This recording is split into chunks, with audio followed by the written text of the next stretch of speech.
Na habari, kwa jina naitwa Sadiki Godigodi, ni mwenyekiti wa Tanzania Peace Foundation Taifa. Leo kwa mara nyingine tena tumekuiteni hapa kwa ajili ya kuzungumza mambo machache yanayohusu taifa letu. Tumekuwa na mambo mengi ambayo yanaendelea katika taifa letu ambayo kimsingi sisi kama wanaamani, viongozi wa taasisi ambao tuna jukumu kubwa la kuzungumzia mambo haya, tunapaswa kuwa kusema na Watanzania, kusema na dunia juu ya yale ambayo yanaendelea. Ndugu wanahabari, imekuwa ni desturi yetu kuzungumza nanyi mara kwa mara, kuelimishana katika njia mbalimbali kuhusiana na matukio ama taarifa, kwa sababu wakati tuliokuwa nao ni wakati ambao unahitaji elimu zaidi, hasa dunia tuliokuwa nayo. Tumekuwa na dunia ambayo ina hali mbaya ya kufitini, ina hali mbaya ya namna mbalimbali tu ya watu, taasisi mmoja kumchafua mwingine, taasisi moja kusema taasisi nyingine vibaya, ama nchi kwa nchi na mambo kama hayo. Leo ningependa kuzungumzia jambo moja kubwa ambalo linazihusu hizi taasisi ama NGOs hizi maarufu ambazo zimejinasibisha katika mwamvuli wa kutetea haki za binadamu. Nimeona tuzungumze kwa maana ya kusema na Watanzania na kutoa maoni yetu, lakini pia uelewa ambao kila mmoja wetu anaweza kuwa nao kwa namna tofauti. Tumekuwa na uelewa ambao haufanani, lakini hizi NGOs zimekuwa na sintofahamu ya kuleta hoja ambazo kimsingi wakati mwingine unatazama hoja hizi zinakuja kwa sababu gani? Hoja hizi zinaletwa kwa nini? Na mbona sasa hoja hizi zinaletwa? NGOs hizi ambazo zimejinasibisha katika kutetea haki za binadamu au kuzungumzia masuala mbalimbali yanayohusu taifa letu, kiukweli kwetu sisi maeneo mengi wamekuwa wakitukosea. Maeneo mengi wamekuwa wakilikosea taifa hili. Lazima tutambue Watanzania, lazima tuwaambie Watanzania kwamba taifa hili ni taifa huru, ni taifa ambalo lina sheria zake, lina mamlaka yake. Kwa hiyo ni vyema wakati wa kutoa maoni au kuzungumza masuala yanayohusu taifa letu au kuhusu Tanzania, inapaswa usiweke interest zako ambazo zinakufanya wewe utengeneze muktadha wa kujenga chuki baina ya Watanzania na viongozi wao.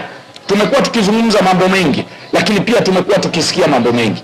Moja ya mambo ambayo tumekuwa tukiyasikia ni kutetea baadhi ya mambo ambayo kimsingi taifa letu ni taifa ambalo linafuata utaratibu ambao unahitajika katika maeneo mbalimbali.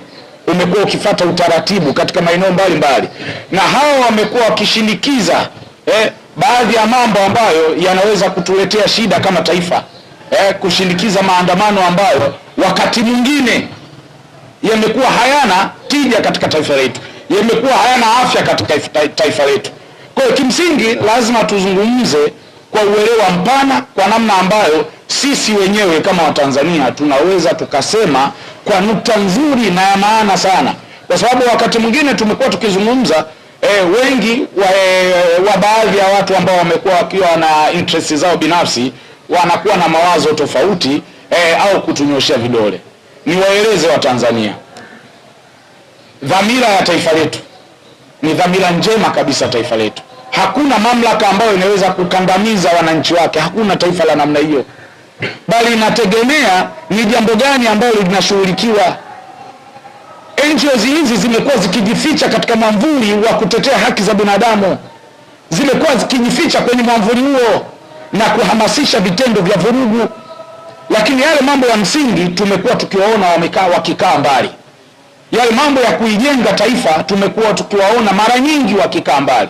Ni lini mmezishuhudia NGOs hizi zikitetea maslahi ya nchi? Lini mmezishuhudia? Zimekuwa zikijitokeza katika mazingira ya mambo ambayo yamekuwa yakitokea kama migogoro, na wao wamekuwa wakisimama upande wa migogoro na kuzungumza na kuhamasisha, kuchochea vitendo vya namna hii. Kwa hiyo sisi kama Watanzania, sisi kama wana Tanzania Peace Foundation tunaweza kusema neno moja kueleza NGOs hizi kwamba lazima zichukue tahadhari katika kuyaendea mambo ambayo yanalihusu taifa huru. Hili ni taifa huru, na wakati mwingine wanapofikia hatua ya kuvishutumu au kushutumu mamlaka zetu, kushutumu vyombo vya dola, kuna makosa mengi sana. Kumekuwa na makosa mengi sana ya wazi ambayo yanaonekana, lakini ukileta hoja, mwingine anakuletea hoja nyingine ambayo sio hoja yenye uzito, sio hoja yenye afya. Si tunapozungumzia mambo haya, ndugu zanguni, tunazungumzia taifa kama taifa, hatuzungumzii mtu binafsi. Ndio maana tunasema unapozungumza upande mmoja, basi tazama na upande mwingine wa pili. Upande huu wa pili unazungumza nini? Unasemaje kuhusu upande huu? Na ndio maana hata waandishi hao, unapokwenda kuchukua story au taarifa ya mtu mwingine, ni lazima usibezi kwenye taarifa ya mtu mmoja. Kwa yule ulioenda kuchukua taarifa kwake, ni lazima uende upande wa pili, aidha ukabalance story ile. Na ndio hiki pia serikali yetu au vyombo vyetu vimekuwa vikizungumzia sana jambo hili, kwamba kwa nini zimekuwa zikichukuliwa taarifa za upande mmoja kwa ajili ya kuchochea bila kufuata au kupata taarifa ya upande mwingine wa pili. Hili ni jambo ambalo limekuwa likisikitisha sana, ni jambo ambalo limekuwa likituhuzunisha sana kama Watanzania, kama viongozi ambao tunaongoza taasisi mbalimbali. Lazima ubalance taarifa zako, hata kama zitakuwa ni za kiuchunguzi, lazima ubalance taarifa zako. Lakini ukishachukua, kwa sababu si tunaamini, ndio maana wakati mwingine hatutaki kwenda huko, lakini tunaamini ya kwamba hawa wasipozungumza hivi hawawezi kulipwa, kwa sababu hawa ni lazima walipwe, na hawalipwi na serikali ya Tanzania, wanalipwa na mataifa ya nje. Hizi taasisi za hizi NGOs ambazo tunazozungumza hapa, ambazo zimejificha kwenye mwavuli wa utetezi wa haki za binadamu, hawa wanalipwa. Na kama unakataa jambo hili, hizi ofisi zao wanaziendeshaje? Wanajitoleaje? Kwa sababu lile sio kanisa, sio msikiti. Hata huo msikiti imamu anapaswa kulipwa, hata hilo kanisa padri anapaswa kulipwa. Kwa tunapozungumza, tunazungumza kwa hoja za msingi kwamba hawa wanalipwa na mabwana zao. Lakini wakati mnalipwa na watu wenu hao, msijaribu kulichafua taifa hili. Lakini pia lazima muwe na akili kichwani kwamba taifa hili ni taifa huru, haliamuliwi mambo yake. Mbona hayo mataifa mengine hayaamuliwi na Tanzania? Na ukileta hoja ambazo hazina msingi, sheria zetu za taifa letu, za nchi yetu, zitakukataa tu. Kwa hiyo tunapinga na tunapingana nao, na tunawaeleza Watanzania kwamba wapuuze na wazikatae taasisi za namna hii, viongozi au wale ambao wamekuwa mstari wa mbele kuanzisha mizozo, mivutano na vyombo vya dola. Hivi unawezaje kusema ukaanzisha mvutano na vyombo vya dola, ukaanzisha vurugu na vyombo vya dola, ukaleta hoja zenye chuki dhidi ya Watanzania na viongozi wao, alafu vyombo hivyo vya dola vikakuacha? Maanake kumekuwa na hali ambayo haieleweki kwa vyombo hivi, kwa hizi NGOs ambazo ni taasisi ambazo tunaona kabisa kwamba zina mlengo wao, zina interest zao, zina maslahi yao. Hiki ndio ambacho tunakizungumza. Na kama kweli wapo kwa ajili ya kutetea taifa hili, kwa nini yale ambayo yana maslahi kwa taifa letu, kwa nini hawazungumzi? Kwa nini hawayasemi? Tujiulize sisi kama Watanzania, yale ambayo yana maslahi kwa taifa hili la Tanzania, kwa nini hawayazungumzi? Kwa nini hawasimami mstari wa mbele kulitetea taifa hili, kuitetea Tanzania? Kwa nini hawaoneshi uzalendo wa kuonesha kwamba taasisi zetu za ndani zinafanya vizuri? Hivi leo unaposhtumu au unapolitazama vibaya katika vyombo, taasisi zetu hizi za vyombo vya ulinzi na usalama, ukatazama vibaya vyombo hivi, maana yako ni nini? Maana yake ni kwamba taifa hili lisiwe salama, lisiwe na amani, lisiwe na utulivu, lisiwe na umoja kabisa. Lete picha vyombo hivi vikilala kwa siku moja. Angalieni jeshi letu la polisi namna linavyohangaika na kulifanya taifa hili liwe tulivu. Swala la kukamatwa, swala la watu kuwekwa ndani, huo ni utaratibu. vyombo vyetu vinafuata utaratibu, na kama vikifuata utaratibu, wajibu wa yule ambaye analalamika na yeye ni kufuata utaratibu, sio kuanzisha vurugu au kuanzisha mizozo au kutengeneza mazingira ya chuki. Hapo maana yake sisi tutakukataa kama Watanzania. Kama unahitaji kwamba kuna moja ya watu ambao unaona kabisa kwamba hawa wamekamatwa, basi fuata utaratibu ambao utaratibu huo utaelekezwa na vyombo husika kwamba huyu anastahili dhamana au huyu hastahili dhamana, kwa mujibu wa sheria zetu, kwa mujibu wa taratibu zetu tulizojiwekea. Ndio maana tunasema vyombo hivi ni lazima tuvitazame wa Tanzania na kuvipa ushirikiano. Viongozi wetu ni muhimu kuwapa ushirikiano, na tunawapa ushirikiano kwa namna gani? Ushirikiano ambao tunawapa viongozi wetu ni ushirikiano wa kujenga taifa hili kwenye ngazi ya umoja, kwenye ngazi ya utulivu, kwa maana maeneo yale ambayo ni muhimu ya kusimama, ya kujenga misingi ya umoja, kujenga misingi ya utulivu, kujenga ile misingi ya upendo, inatakiwa sisi kama Watanzania tuwe kitu kimoja. Na tunapokuwa kitu kimoja, maana yake ni kwamba tunaonesha mfano bora, mfano ambao tukizungumza leo hii, ndugu wanahabari na Watanzania, tukizungumza leo hii mfano wake ni leo tutolee mfano jambo hili, nchi yetu hii, kwa sekunde au nusu saa.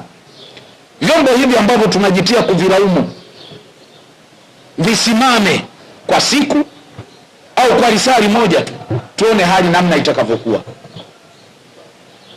Kwa hiyo tusitoe mwanya wa kukaribisha maadui, kwa kukaribisha watu ambao wakati mwingine wanaweza wakajenga chuki, kenge ambao tutakuja kujuta.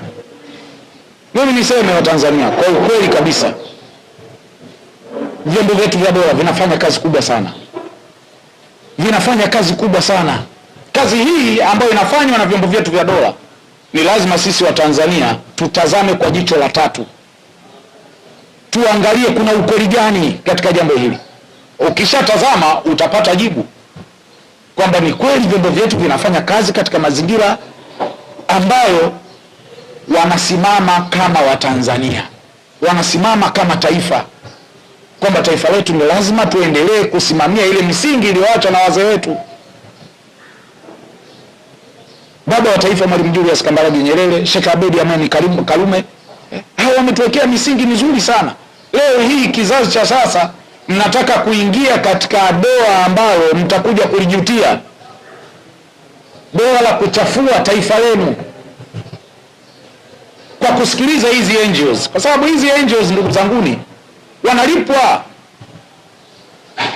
Wengine wanasema ni mabeberu, kweli wanalipwa na hilo jambo wala sio la kupepesa macho, wanalipwa kweli kwa ajili ya kuendesha hizo shughuli zao. Lakini wanapolipwa, basi wasitumie malipo hayo kuchafua taifa letu, kuharibu amani yetu, kuharibu utulivu wetu, kuchafua vyombo vyetu vya dola kwa matokeo au kwa utetezi wa kivuli cha haki za binadamu. Kwa sababu kuna watu wengine hayakataliwi, kwa sababu viongozi wengine wanazungumza. Mbona wako ambao wanazungumza kwa ustadi, kwa uelewa mzuri, kwa kushauri, lakini kuna wale ambao wanazungumza kwa majengo, kwa kujenga chuki dhidi ya vyombo hivi vya dola, dhidi ya taifa letu. Nisii na niendelee kusii kwa namna yoyote ile, wa Tanzania tukatae kushawishiwa, tukatae kuingia kwenye ghiriba yoyote ya kulichafua taifa letu la Tanzania. Tutakuwa tumefanya makosa makubwa sana. Tumekuwa tukiona kwenye mitandao hii na kama mnavyojua mitandao imekuwa leo kama vibanda vya mawakala imeenea, imechafuka mitandao. Kwa hiyo ikiingizwa kitu kidogo tu, basi kila mmoja anakuwa anataka kuamini jambo lile. Si kila kinachorushwa basi ni cha kuaminika. Na ndio maana Watanzania, kwa nini tunazungumza mara kwa mara? Tunazungumza mara kwa mara kwa sababu ya kuwanasihi. Leo kuna wananchi hawajui chochote kinachoendelea, lakini akipata taarifa za upande mmoja anaweza kuamini katika huo upande, na mwisho wake akaja kujenga chuki bila hata kuelewa, na tumekuwa tumashuhuda wa baadhi ya vijana ambao wamekuwa wakijuta kwamba waliingia kwa kutokujua, walijiingiza kuingia katika misimamo au katika matamko ambayo yaliwapelekea kuchukia viongozi wao, jambo ambalo wao walikuwa hawajui chochote kinachoendelea. Mwisho wake ni kuomba radhi kwa mamlaka husika, lakini pia mamlaka husika kwa kujua kwamba hawa ni watoto wetu, hawa ni vijana wetu, basi msamaha ukapita. Kwa hiyo tutumie nafasi hii kuwasihi, kuzisihi hizi angels zifanye kazi kwa weledi, zisifanye kazi kwa kulichafua taifa hili, na kama zitaendelea na tabia hii, basi sisi tutaendelea kuzikosoa na kutoa yale ambayo yanaendelea dhidi yao katika ofisi zao. Wasitumie malipo wanayopewa kuchafua taifa hili, wasitumie malipo wanayopewa kuchafua vyombo vyetu vya dola. Malipo wanayotumiwa ni ya uhakika bila shida, kwa sababu tunajua sisi swala la msingi tujiulize kwamba wanaendeshaje hizo ofisi, hizo angels zao. Kila mwaka wanatakiwa watoe taarifa, wanatakiwa watoe ripoti kama mjui wa Tanzania. Kila mwaka wanatakiwa watoe ripoti kwamba wamefanyaje kazi kwa mwamvuli huo wa utetezi wa haki za binadamu. Kwa hiyo mimi nisihi kwa Watanzania kwamba Watanzania tunatakiwa tuendelee kuwa kitu kimoja, na sio kuwa kitu kimoja tu kama tu Watanzania au kama taifa. Tunatakiwa sisi tuwe ndio wabeba maono wa taifa hili, lakini pamoja na kuwa wabeba maono wa taifa hili, tunatakiwa pia tuwe ndio sehemu ya kutoa ushirikiano na viongozi wetu, kutoa ushirikiano kwa viongozi wetu, kwamba viongozi wetu sisi tuwe karibu, tusiwe mbali na viongozi wetu. Hizi taasisi zinazozungumzwa, hivi vyombo vinavyozungumzwa, inatakiwa sisi tuwe karibu navyo ili tuweze kujua yale ambayo yanaendelea.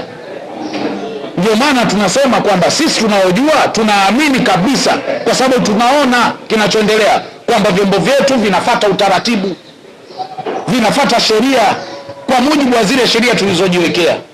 Kwa hiyo tusitoe mwanya wa Tanzania kwa watu ambao wana malengo yao binafsi, wana malengo yao kulingana na yale ambayo wameunganishwa nao na watu wa nje. Leo unashinikizwa uadui kwa kasi kubwa, kwa nguvu kubwa. Uadui huo unataka kujengwa kwa mazingira tu ya mwamvuli wa utetezi wa haki za binadamu. Hivi nikuulizeni, tazameni hii dunia inavyokwenda, alafu oneni kuna maeneo gani na maeneo gani na gani ambayo haki za binadamu zinavunjwa. Tazameni, je, hawa ambao wanazungumza wanayasema? Tazameni katika mataifa mbalimbali huko, kama wanaweza kuyazungumza haya, hawa ambao wanasema ni watetezi wa haki za binadamu. Mfano mdogo tu tuwape wa Palestina. Hizi angels zinazungumza. Mshawahi kusikia angels hizi zinazungumza haki za binadamu za wa Palestina? Hatujawahi kusikia kabisa, lakini wanasubiri. Na hawa hizi angels zimekuwa ni za matukio, yaani wanasubiri tukio litokee la mtu mmoja mmoja au la kikundi cha watu wachache, alafu wanabagaza taifa zima, wanaibagaza serikali nzima kwamba inavunja haki za binadamu kwa kigezo cha mtu mmoja au kikundi cha watu ambacho mtu huyu amevunja sheria au kikundi hicho kimevunja sheria. Hivi kweli kila mtu akiachiwa awe uhuru kwa namna huo uhuru wanaoutaka, hiyo itakuwa nchi? Litakuwa taifa? Sisi tukisema haya tunaambiwa sisi nyie mna maslahi yenu. Maslahi gani? Sisi ambao tuna maslahi na taifa letu na wewe ambao una maslahi ya mataifa ya nje, yupi bora? Bora ni sisi ambao tunatetea taifa letu. Bora ni sisi wa Tanzania tunaosikiliza viongozi wetu. Hakuna baba ambaye anamtakia mabaya mwanae, hakuna, 90%. Na ukimkuta baba wa namna hiyo ama mtoto wa namna mzazi wa namna hiyo, basi ujue huyo ana tatizo la afya ya akili, ambaye utamuona anambagaza mwanae. Ndio maana nasema hakuna kiongozi, ukimwona kiongozi namna hiyo, basi atakuwa na afya ya akili, kwa sababu anatakiwa abebe tena maono ya wale watu ambao wanawaongoza. Kwa viongozi wetu lazima tuwape ushirikiano wa kutosha kwa ajili ya kujenga umoja wa taifa letu, sio ushirikiano wa namna nyingine, kwa ajili ya kujenga taifa hili, kulifanya taifa hili liwe moja, taifa hili liwe na maono, litimize yale malengo yake, yale maendeleo, zile sera ambazo zilikuwa zinaelezwa basi zifanywe katika utekelezaji wa hali ya juu. Na hakuna taifa linalojengwa kwa wakati mmoja. Mataifa haya au maendeleo yanajengwa kwa awamu. Ndio maana zinajengwa platform mbalimbali, ili watu wazitumie platform hizo kupita kuleta maendeleo, kujiletea maendeleo. Haiwezi tu, hata tazameni mfano kidogo, haya magorofa yanayojengwa, huwezi tu ukakaa dakika sifuri ukawa huko juu, lazima utumie ngazi, na ukitaka kwa spidi basi utumie lifti, lakini unaanza chini kwenda juu.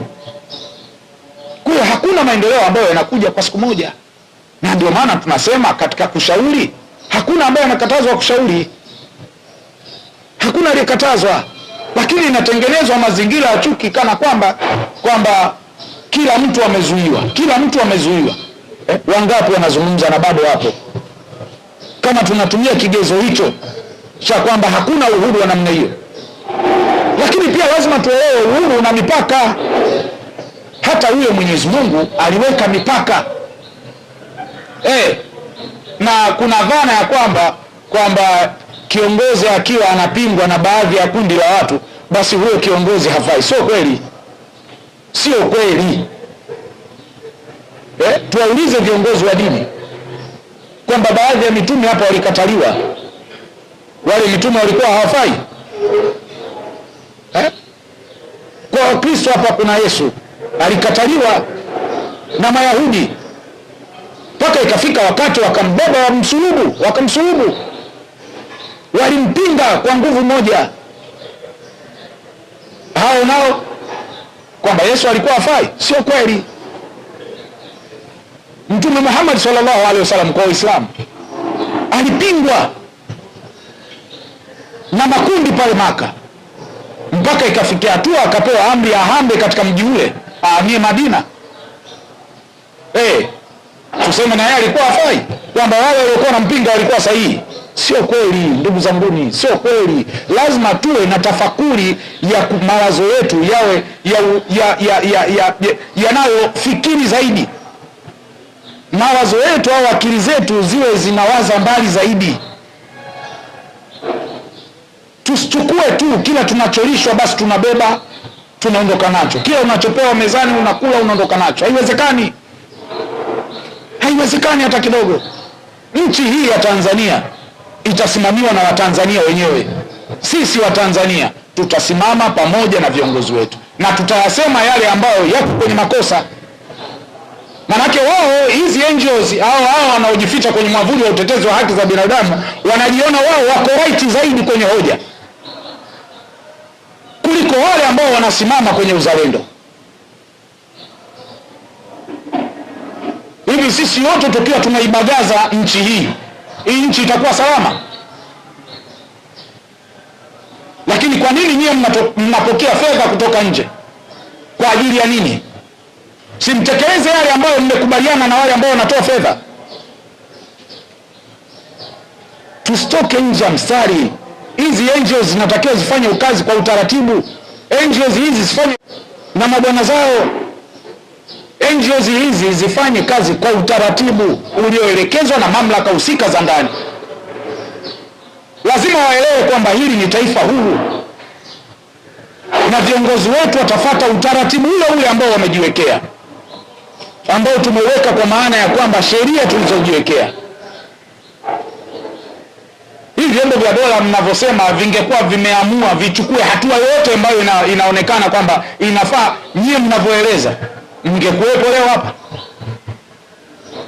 Nani angesimama akatamba? Nani angejivunia yuko Tanzania katika mazingira tulivu? Hakuna.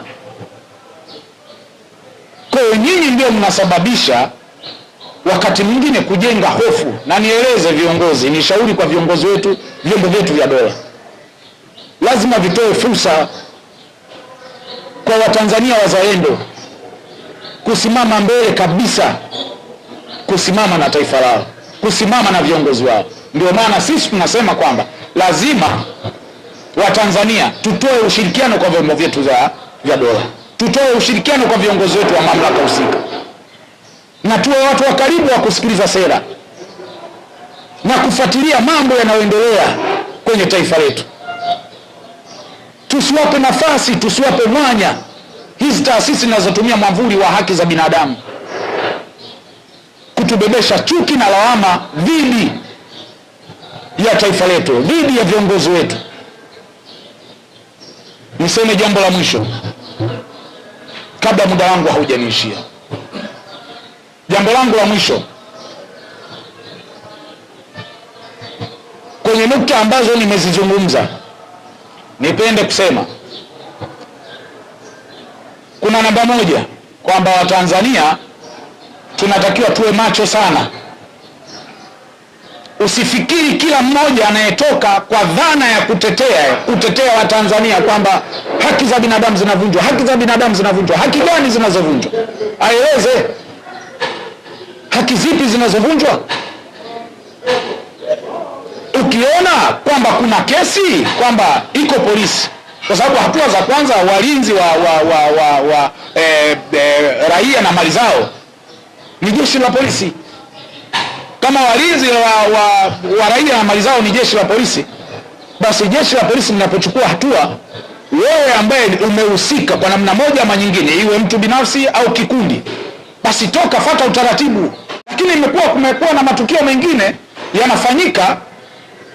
Lazima tuelewe katika ule uelewa wa kufikiri. Tusifikiri kwamba wahalifu wameisha. Wahalifu bado wapo na wataendelea kuwepo. Namna ambavyo vyombo vyetu vya dola vinavyopanga namna ya kukabiliana na wahalifu, basi ndivyo hivyo na wahalifu wanavyopanga mbinu namna ya kukabiliana na vyombo vya dola na kutengeneza mazingira mabaya ili wao wafanikishe misheni zao na kuendelea kula maisha. Jambo ambalo Watanzania hili tunatakiwa tulitafakari sana, tulifuatilie kwa umakini mkubwa sana. Ndio maana tunasema lazima tutoe ushirikiano kama taifa, tushauri taifa letu, tushauri vijana wetu, lakini pia tuwe mstari wa mbele kulitetea taifa hili. Na mimi kama Godigodi siwezi kuacha taasisi yangu imekaa kimya kwa sababu ina address hiyo. Tukaacha tusiseme, tutaendelea kusema ikibidi kila siku, kwa sababu tunaamini kwamba ujumbe unafika, na ujumbe ukifika, wale mabwana zao waliowatuma waamini pia kuwa na wazalendo ambao wapo wanaolitetea taifa lao. Yapo mazingira ya hoja za msingi ambao tunaweza tukakaa mezani tukazungumza, lakini ukitaka kutengeneza mazingira ya vurugu, kwa sababu unaposema swala la maandamano alafu ukalihamasisha jambo hilo kwa njia za vurugu, ni jeshi gani au ni dola gani itakukubalia? Akili tu ya kawaida. Tayari kuna taarifa ambazo zinabainika kwamba kuna viashiria vya uvunjifu wa amani. Viashiria hivyo vya uvunjifu wa amani vikishaonekana, wewe uruhusiwe kwa mwavuli wa kwamba katiba imeruhusu maandamano? Sio kweli. Na unawezaje kufanya mkusanyiko au maandamano alafu tayari kuna taarifa za uvunjifu, kuna uvunjifu wa viashiria vya uvunjifu wa amani, alafu dola hiyo ikae kimya? Hakuna kitu kama hicho. Namba 2, tunapozungumza haya, wengi wanaweza wakafikiri kwamba watu wana maslahi binafsi. Hakuna jambo kama hilo. Ni wajibu wetu kama taasisi, ni wajibu wetu kama viongozi kusema. Ni wajibu wetu sisi kama viongozi kusema. Wao viongozi wa mamlaka za kiserikali, wao watafanya mambo yao kutimiza sera. Wale wanahusika na haya vyombo vyetu vya dola, mambo ya uhalifu na nini, wataendelea kushughulika na uhalifu. Lakini mimi sitoshangaa kukiwa na taarifa ya uhalifu mahali, alafu mtu akaenda akachukuliwa akawekwa ndani, alafu wewe unashangilia, unahuzunika kwa mtu yule kuwekwa ndani. na unaambiwa kwamba kuna dalili na kuna viashiria vya uhalifu, je, ulitegemea mhalifu huyo aachiwe mpaka atimize lengo? Hata siku moja hatuwezi kukubaliana na jambo hili. Jambo la mwisho niseme, ndugu wanahabari na Watanzania, niseme nanyi, naomba katika ile nukta ambayo ninaimalizia ya kutoa ushirikiano ni ule ule tu, kuwa wazalendo. Hii hapa lazima niiweke vizuri, kuwa wazalendo. Na unapokuwa mzalendo sio ile kwamba mimi ni Mtanzania, unaonesha ufuatiliaji, kujua mambo, kufafanua mambo, uelewa wa mambo, kila kinachokuja